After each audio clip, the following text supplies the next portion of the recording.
Bueno, imaginemos por un momento que la vida viene con un manual de instrucciones. O sea, haz de cuenta como cuando uno compra un mueble enorme para armar. Uy, sí. Abres las cajas, sigues los pasitos con cuidado y ya está. Exacto. Se inserta la pieza A en la ranura B y al final pues se obtiene una estructura firme. Hay como una expectativa de precisión milimétrica en todo eso. Claro, es algo limpio, predecible y hasta cierto punto profundamente reconfortante. Totalmente. Pero hoy vamos a explorar un texto que intenta ser un manual precisamente, para esos momentos en los que la vida decide que ese mueble perfecto va a estallar en llamas. ¡Qué buena imagen! Y es que en esta exploración tenemos sobre la mesa fragmentos de un libro brutal. 12 reglas para vivir, un antídoto al caos. Así es, del psicólogo clínico e investigador Jordan Peterson. Y, a ver, vamos a desempacar esto, porque no estamos ante la típica lista de consejos motivacionales vacíos. Definitivamente no. Y creo que es súper importante poner un poco de contexto sobre el nivel de rigor que hay detrás de estas páginas. Ajá. O sea, estamos hablando de un académico que ha dado clases en instituciones como Harvard y la Universidad de Toronto. Wow, sí, no es cualquier persona. Exacto. Y además de su práctica clínica atendiendo pacientes con traumas reales, es alguien que dedicó más de una década a investigar neurobiología, psicoanálisis, religión y mitología. Todo esto para su primer libro académico que fue Maps of Meaning. Y lo que hace que este análisis a fondo sea tan valioso es observar cómo alguien con esa formación académica tan densa decide aterrizar todo ese conocimiento. Sí, para aliviar el sufrimiento cotidiano de las personas. Es una compasión clínica genuina. Y justo esa es la misión de nuestra plática de hoy. Queremos extraer las pepitas de oro de esta obra maestra para entender, cómo equilibrar las fuerzas que gobiernan la existencia. Y comprender cómo funciona realmente la psicología humana frente a la adversidad. Pero bueno, para entender el impacto de estas reglas, primero hay que rastrear su origen. Porque fíjate que este fenómeno no se gestó en un laboratorio. No, ni en un retiro exclusivo para académicos. Ajá, nació en un foro público de Internet. Sí, la historia de cómo surgió es un estudio de comportamiento en sí mismo. Corría el año 2012 y el autor, pues buscando despejar la mente un rato entre consultas y clases, empezó a navegar por Quora. Para quien no esté familiarizado, Quora es esta plataforma donde cualquier persona lanza una pregunta al vacío de Internet y los usuarios votan por las mejores respuestas. Exactamente. Y él empezó a contestar interrogantes existenciales de forma anónima, sin buscar crédito académico. Órale. Hasta que un usuario planteó una pregunta aparentemente sencilla, pero monumental. Preguntó, ¿cuáles son las cosas más valiosas que todo el mundo debería conocer? Y la respuesta que dio rompió Internet por completo. O sea, escribió una lista muy peculiar que mezclaba un sentido del humor bastante seco. Sí, con reglas tipo, no escondas cosas en la niebla. Exacto, junto con verdades de una profundidad brutal como da las gracias aunque sufras. Lo fascinante aquí es que esa respuesta acumuló cientos de miles de vistas, tuvo miles de votos positivos y entró en el percentil 99.9 de éxito en toda la plataforma. ¡Qué locura! Resulta increíble ver a un intelectual de su calibre interactuando en la trinchera de los foros públicos, ¿no? Demuestra muchísima humildad y un interés genuino en la gente. Totalmente. Pero más allá de la anécdota, esto funcionó como un estudio de mercado orgánico. La reacción masiva dejó en evidencia que las personas en Internet estaban pidiendo a gritos una estructura. Sí, había una sed real por encontrar un mapa para navegar la existencia. Y hay que profundizar en esa sed. O sea, no era un deseo de reglas autoritarias, era un anhelo de significado. Las personas sienten cuando un consejo es superficial. Claro, se nota luego, luego. Y aquí encontraron un marco conceptual que resonaba con algo muy antiguo en la psique humana.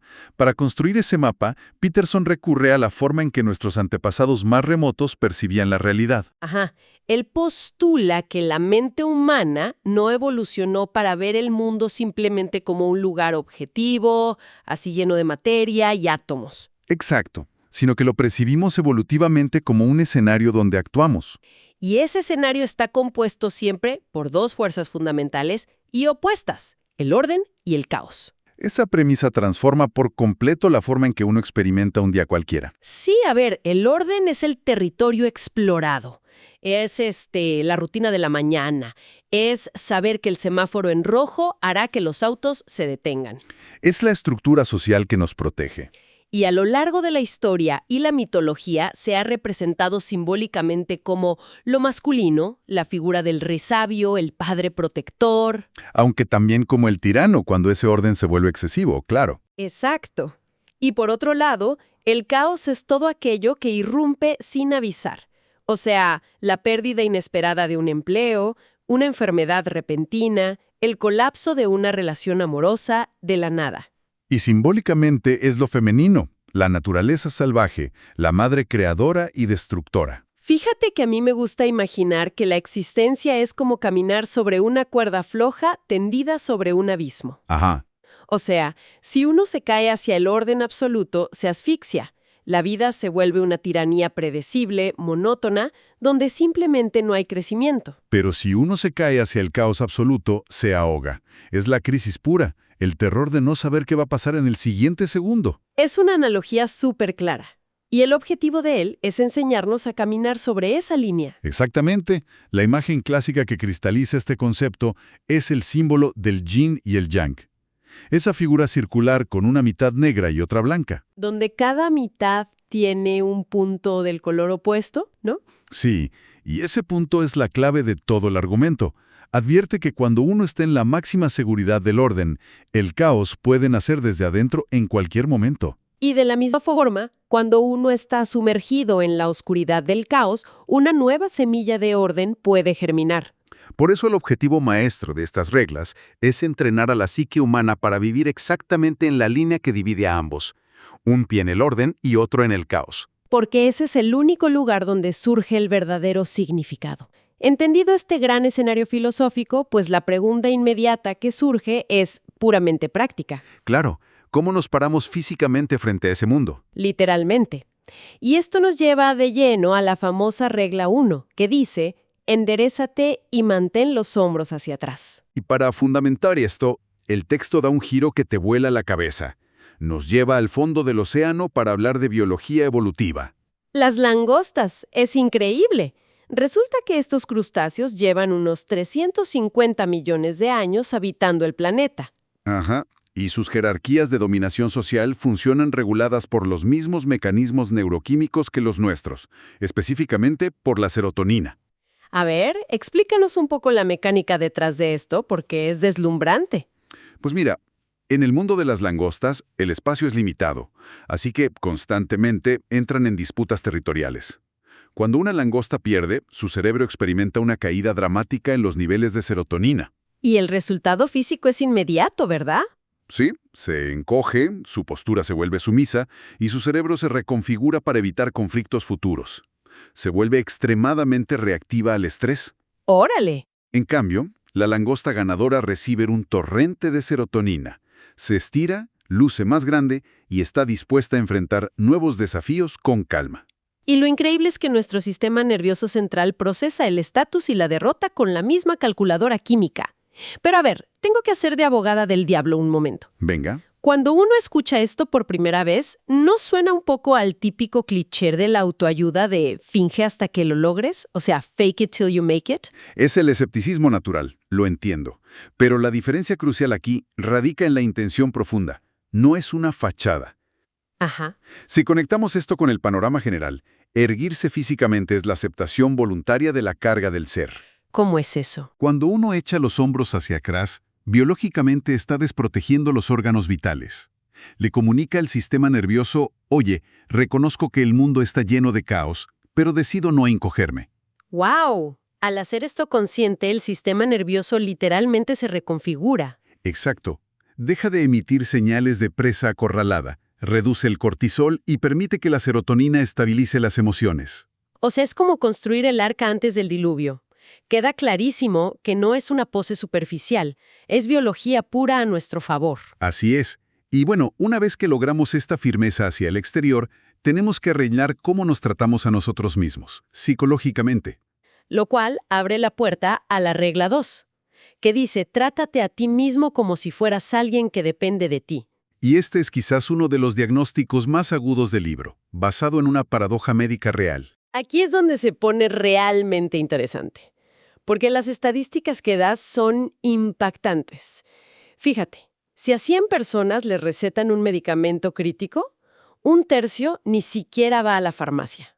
¡Qué locura! Sí, y otro tercio se toma el medicamento mal. Pero, y aquí viene el giro, si el veterinario le receta un medicamento al perro de esas mismas personas... Lo hacen a la perfección, no se salta ni una dosis del perro. Exacto. Entonces la pregunta es, ¿por qué el ser humano cuida con tanta devoción a su mascota mientras se abandona a sí mismo? Para explicar eso, Peterson acude a la historia del Génesis. El perro es inocente, sigue sus instintos, merece compasión absoluta. Ajá. Pero el ser humano carga con la autoconciencia. En el Edén, cuando se abren los ojos de los primeros humanos, lo primero que ven es su desnudez. Su vulnerabilidad. Sí, y su capacidad para causar daño. El ser humano tiene conciencia de su propia fealdad y cobardía, lo que genera un profundo autodesprecio. O sea, en el fondo, uno siente que merece el castigo porque conoce sus propios rencores y mezquindades. Exactamente. Pero aquí Peterson, con infinita empatía, nos recuerda que tenemos una chispa de divinidad. No somos nuestra propia propiedad para maltratarnos. Claro, porque maltratarnos trae consecuencias catastróficas para quienes nos rodean. Alguien que no se cuida termina amargado y consumido por el resentimiento. Y el resentimiento es un veneno. Por eso nos suplica que nos disciplinemos para hacer del mundo un lugar mejor. Si ya nos estamos cuidando y estamos de pie, ¿hacia dónde dirigimos la vida? Esto nos lleva a la regla 7. Dedica tus esfuerzos a hacer cosas con significado, no aquello que más te convenga. De aquí hay que definir lo conveniente. No es lo fácil. Es el impulso ciego, el egoísmo, la mentira a corto plazo para salirse con la suya. Mientras que el significado es el triunfo sobre esa conveniencia, es el trabajo arduo de sacrificar el momento por un bien mayor. Así es el equilibrio definitivo. Y para ilustrar el terror de la conveniencia, menciona el ejemplo crudo y brutal de los guardias de los gulags soviéticos. Uno piensa que eran monstruos. Pero no, la historia nos dice que eran personas ordinarias, oficinistas, padres de familia. ¿Cómo cruza alguien común esa línea hacia la monstruosidad? Por la racionalización incremental. Nunca es de golpe. Comienza con una pequeña mentira conveniente. Dice sí a pequeñas cobardías tantas veces que la estructura moral se corroe. Y cuando llega el momento de cometer una atrocidad, ya no queda voluntad para decir no. Esto plantea una pregunta importante. ¿Es la existencia buena? Peterson nos desafía a enfrentar la realidad con la verdad. Decir la verdad rectifica la trayectoria del mundo. Nos aleja del infierno que generó los campos de concentración del siglo XX. Es casi un acto de fe. Es súper exigente. Muy heroico. Pero lo genial es que también aterriza en la sabiduría cotidiana. Es un observador magistral del día a día. Uy, sí.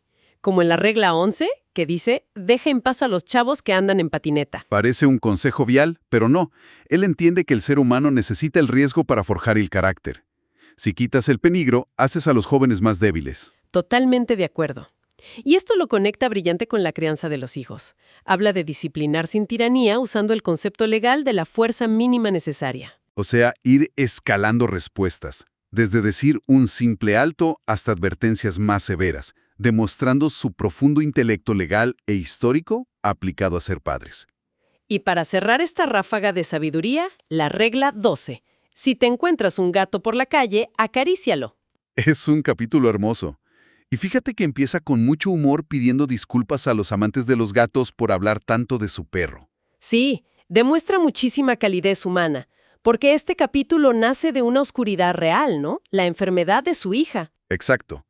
En medio del dolor, acariciar a un gato es un recordatorio de que, incluso en un mundo trágico, hay momentos de gracia y belleza inesperada.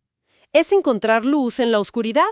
Entonces, a ver, si damos un paso atrás, ¿qué significa todo esto? Pues significa que Peterson ha construido un antídoto real y estructurado contra el nihilismo moderno. Exige mucho, claro, asumir la responsabilidad del mundo, pero demuestra que somos biológicamente capaces de soportar esa carga. Y esto es vital para quien nos escucha.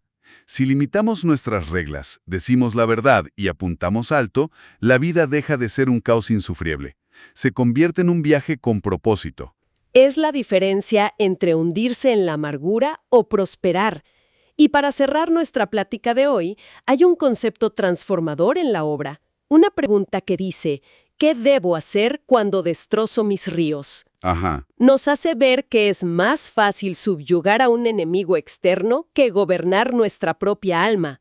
Así que dejamos a nuestra audiencia con esta reflexión final. A ver. ¿Qué pasaría si la inmensa crisis medioambiental y política que vemos hoy en día no fuera un problema técnico o económico, sino un problema estrictamente espiritual? ¡Qué fuerte! Si cada ser humano ordenara primero su propia habitación y su propio espíritu, Se curaría automáticamente el mundo exterior. exactamente.